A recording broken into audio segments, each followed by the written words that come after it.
नमस्कार मित्रांनो, माझं नाव आहे कादंबरी नितीन मलगुंडे.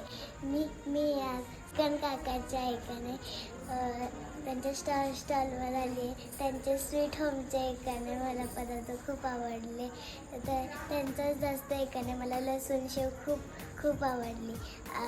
आणि कमलताई चिवडा, अजून भेळ आणि गोडी शेव, चकली आणि लाडू मला खूप आवडले.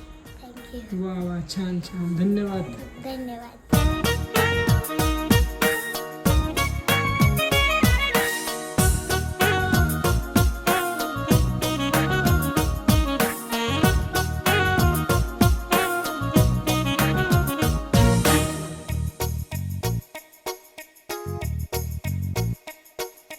वाऱ्यावरती गंध पसरला ना ते मना,